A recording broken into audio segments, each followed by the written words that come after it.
نبی کریم صلی اللہ علیہ وسلم نے فرمایا، حلال بھی کھلا ہوا ہے اور حرام بھی ظاہر ہے، لیکن ان دونوں کے درمیان کچھ مشتبہ چیزیں ہیں۔ پس جو شخص ان چیزوں کو چھوڑے جن کے گناہ ہونے یا نہ ہونے میں شبہ ہے، وہ ان چیزوں کو تو ضرور ہی چھوڑ دے گا جن کا گناہ ہونا ظاہر ہے، لیکن جو شخص شبے کی چیزوں کے کرنے کی جرأت کرے گا تو قریب ہے کہ وہ ان گناہوں میں بھی مبتلا ہو جائے جو بالکل واضح طور پر گناہ ہیں۔ لوگوں یاد رکھو، گناہ اللہ تعالیٰ کی چراگاہ ہے۔ جو جانور بھی چراگاہ کے ارد گرد چرے گا، اس کا چراگاہ کے اندر چلا جانا غیر ممکن نہیں۔ صحیح بخاری حدیث نمبر 2051۔ عبداللہ بن ابی ملیکہ نے بیان کیا، ان سے عقبہ بن حارث رضی اللہ عنہ نے کہ ایک سیاہ فام خاتون آئیں اور دعویٰ کیا کہ انہوں نے ان دونوں عقبہ اور ان کی بیوی کو دودھ پلایا ہے۔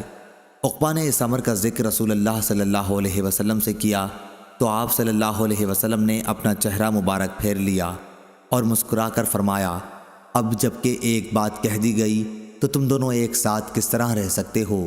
ان کے نکاح میں ابو احاب تمیمی کی صاحبزادی تھیں۔ صحیح بخاری حدیث نمبر 2052۔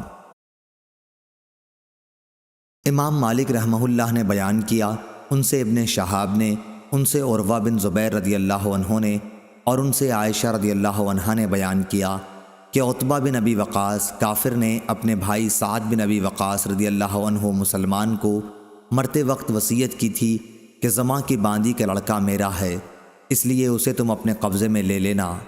عائشہ رضی اللہ عنہا نے کہا کہ فتح مکہ کے سال سعد بن ابی وقاص رضی اللہ عنہ نے اسے لے لیا اور کہا کہ یہ میرے بھائی کا لڑکا ہے اور وہ اس کے متعلق مجھے وصیت کر گئے ہیں، لیکن عبد بن زماں نے اٹھ کر کہا کہ میرے باپ کی لونڈی کا بچہ ہے، میرے باپ کے بستر پر پیدا ہوا ہے۔ آخر دونوں یہ مقدمہ نبی کریم صلی اللہ علیہ وسلم کی خدمت میں لے گئے۔ سعد رضی اللہ عنہ نے عرض کیا، یا رسول اللہ صلی اللہ علیہ وسلم، یہ میرے بھائی کا لڑکا ہے اور مجھے اس کی انہوں نے وصیت کی تھی۔ اور عبد بن زماں نے عرض کیا، یہ میرا بھائی ہے اور میرے باپ کی لونڈی کا لڑکا ہے، انہی کے بستر پر اس کی پیدائش ہوئی تھی۔ اس پر رسول اللہ صلی اللہ علیہ وسلم نے فرمایا، عبد بن زماں، لڑکا تو تمہارے ہی ساتھ رہے گا۔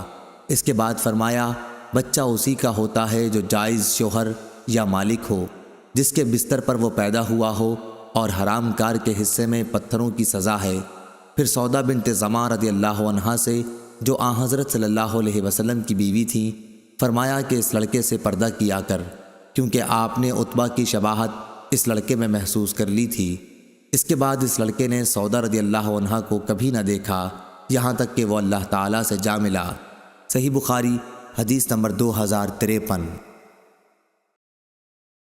عبداللہ بن ابی سفر نے خبر دی، انہیں شعبی نے، ان سے عدی بن حاتم رضی اللہ عنہ نے بیان کیا کہ میں نے رسول اللہ صلی اللہ علیہ وسلم سے معراض، تیر کے شکار کے متعلق پوچھا تو آپ صلی اللہ علیہ وسلم نے فرمایا کہ اگر اس کی دھار کی طرف سے لگے تو کھا، اگر چوڑائی سے لگے تو مت کھا، کیونکہ وہ مردار ہے۔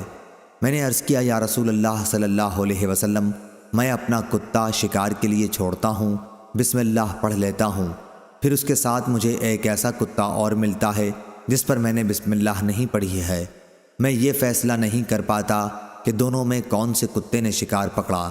آپ صلی اللہ علیہ وسلم نے فرمایا، ایسے شکار کا گوشت نہ کھا، کیونکہ تو نے بسم اللہ تو اپنے کتے کے لیے پڑھی ہے، دوسرے کے لیے تو نہیں پڑھی۔